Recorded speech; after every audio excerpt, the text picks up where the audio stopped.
Good afternoon. My name is Ben Weiss. I'm the Arena General Manager here. Thank you all for joining us on what is a very exciting moment, not only for our city, our state, but also this iconic arena. We're pleased to welcome members of the media, our partners here, special guests including David Benedict, Director of Athletics at UConn. Also a special welcome to Shay Ajaya, COO at the City of Hartford. Thank you. As many of you know, this arena holds a special place in the hearts of so many fans and families here in Connecticut and beyond. This arena and memories, the history and memories that have been made here are simply too numerous to mention. This arena that we're all so proud of is truly a cornerstone of Connecticut's sports and entertainment legacy, and it's about to get even better. As you can see, renovations are well underway to dramatically improve the arena guest experience.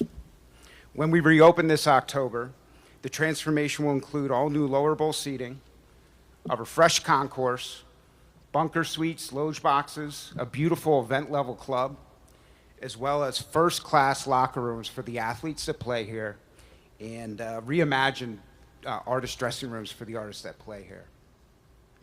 But those are not the only historic changes happening. Today, we're here to announce another major milestone that will shape the future of our arena and the community we serve. We're honored to be joined by several distinguished guests who were instrumental in this next chapter. Governor Lamont is here today, Peter Luco, co-chair of Oakview Group, Tom Senecal, CEO of PeoplesBank, Mike Freemuth, executive director of the Capital Region Development Authority. And now, without further ado, I'd like to invite Mike up to the podium, who's been a driving force to get us to this point so far.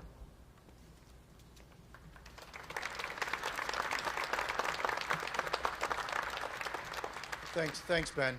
I usually measure this building's progress with my own personal world, and when we started, I used to carry a comb. So you get an idea how far we've come. About 3.5, 4 years ago, when we were coming out of COVID, we were in the building. We were trying to decide just what the future of this property was going to be. And I was walking the structure that you're in right now with Peter Luco, and he said, "What are we going to do?" At that time, their existing agreement was coming to an expiration. We had just extended it to get through the COVID window. And I said to him, "Look, the simple logic of this is we only go forward if we have a private partner." And we had to measure out what a private partner would be.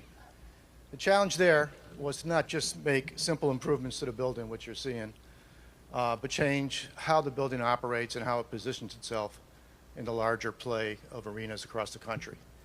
And it was that challenge that I put to Peter back 4.5, 5 years ago now, to which I then turned around and brought to the governor, who's been supportive in this property. Over the last 5 years, we've put in our process of putting in, $145 million.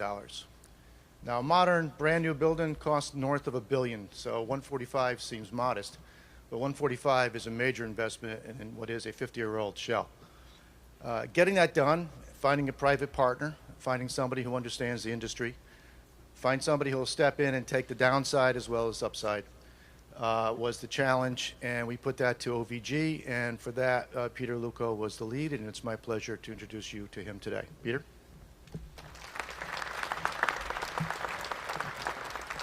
Good afternoon. On behalf of all of us at OVG, we're so proud to be here in Hartford. We're very fortunate.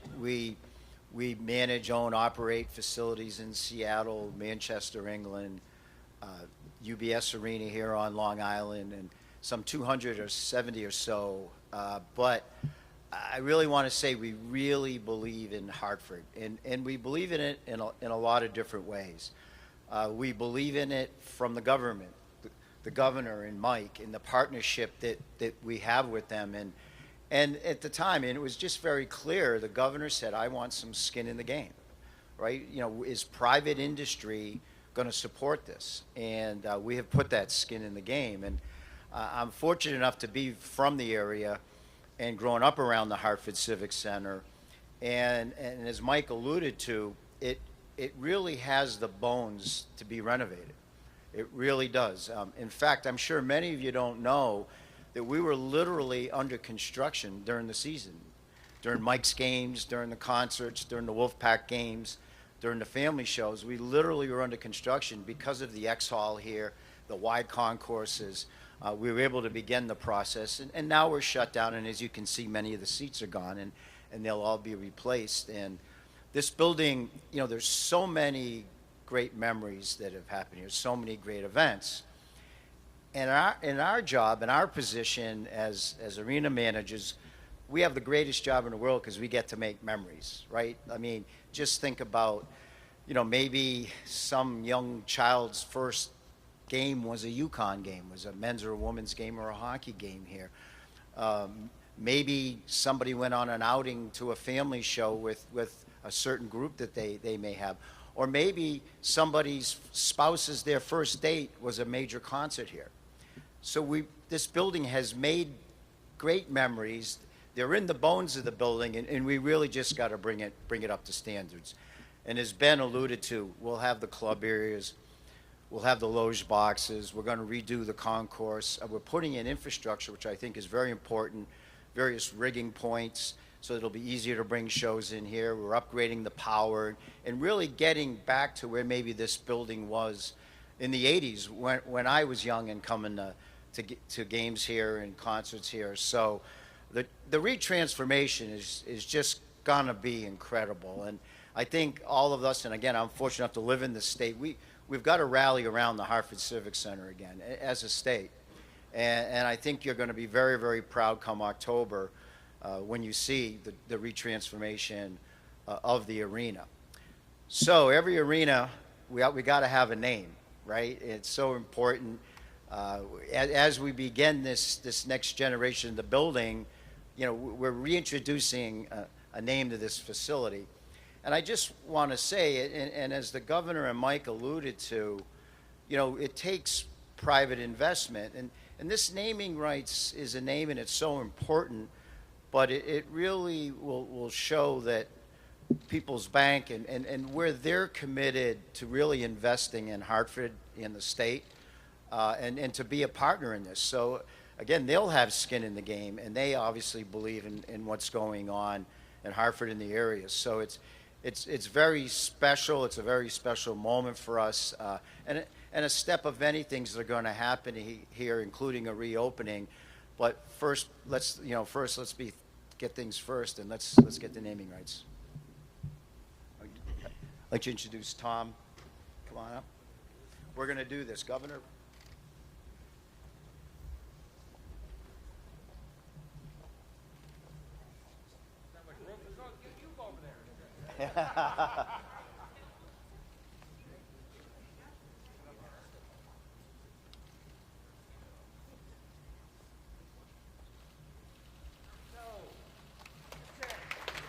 PeoplesBank Arena.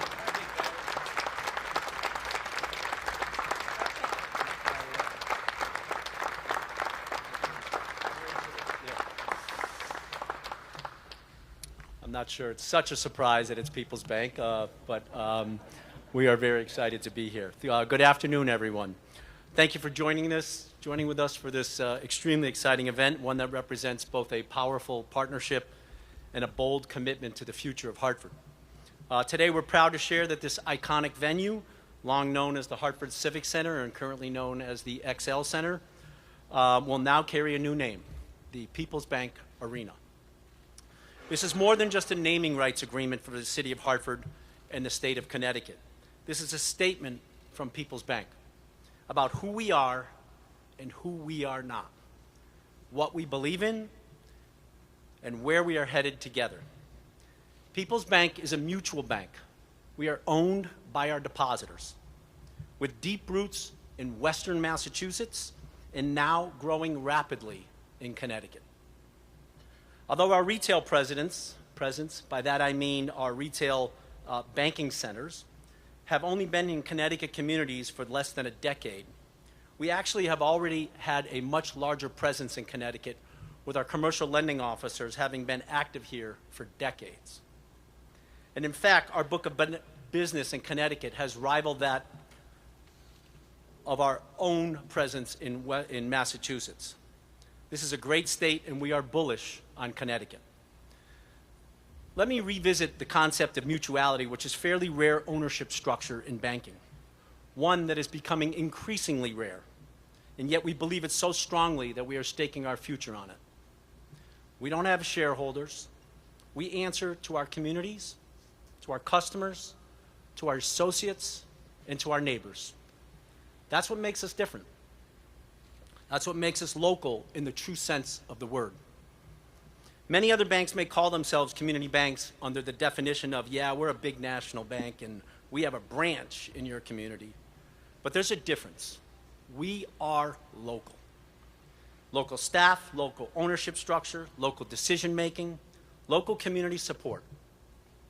People's Bank is your true local community bank.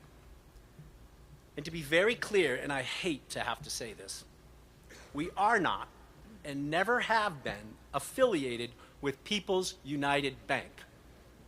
That institution is now part of a much larger national bank, and it seems to happen to so many publicly owned banks these days. In all honesty, a large part of what we are making, this substantial investment, grows out of the long-standing and understandable confusion over time. I'll say it again for clarity. We are People's Bank, capital P, capital B, no space. For the media in the room, please remember this from this day forward. We are not People's United Bank. We chose to invest in this arena because we believe in Hartford. We believe in the revitalization happening here, the momentum building downtown, the renewed energy in the business district, the arts, the restaurants, the culture, and of course, the sports. To be associated with the prime tenants of this venue, the UConn's men's basketball and women's basketball teams, is truly a great honor. This arena has always been a gathering place, a place for unforgettable memories, shared pride, and community connection. As it undergoes a transformation, modernizing to attract bigger acts, more events, and more visitors, People's Bank is honored to be part of that future. We see this not only as a branding opportunity, but as a chance to participate in something larger, the economic rebirth of Hartford. This is our way of saying we're not just doing business here, we're building a future here. We're investing in a city we believe in, and we're just getting started. To the Oakview Group, the CRDA, and the state of Connecticut, thank you for the partnership and the shared vision. And to the people of Hartford and the region, thank you for welcoming People's Bank. We're honored to have our name on your arena, to earn your trust, to be part of so many great memories in the years to come, right here at the People's Bank Arena. Thank you.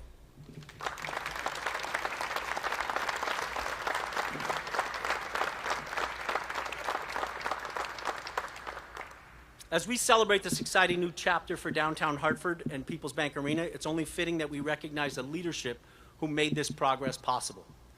Connecticut has a long history of investing in its communities, and today is another fine example of that. Please join me in welcoming someone who has been a champion for Hartford's revitalization, the Honorable Ned Lamont, Governor of the state of Connecticut.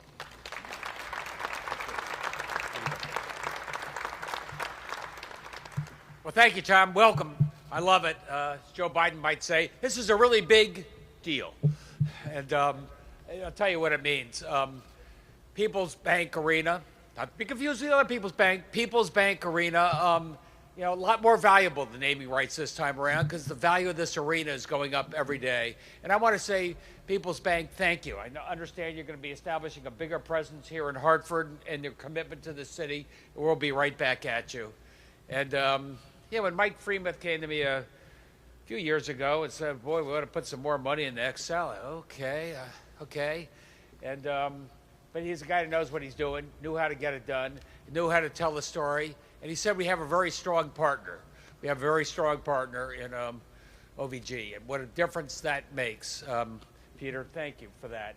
I figured, look, we knew something about rebuilding arenas. Mike's been doing that for a while, but I wasn't sure we really knew a lot about managing an arena to its maximum value. And Peter, that's just what you do. And it's just extraordinary what we can do here. I mean, not only do you have the UConn basketball, and you've got hockey, and you got the Wolf Pack. You know, I love the fact Peter says we're going to have maybe 12, 15 additional concerts here once you get this amazing facility refurbished and what that means. And as you maybe know, a few of us thought this might be a pretty nice place for the Connecticut Sun to play a few games as well. So who knows? You never know. But as you point out, this is going to be heart and center of what we're trying to do in the revitalization of Hartford. I think you'll see it in terms of a lot more activity here, much more frequently. What you see in terms of housing going on around the region as well. And by the way, remember People's Bank. They're a really good partner for us. Thanks, everybody.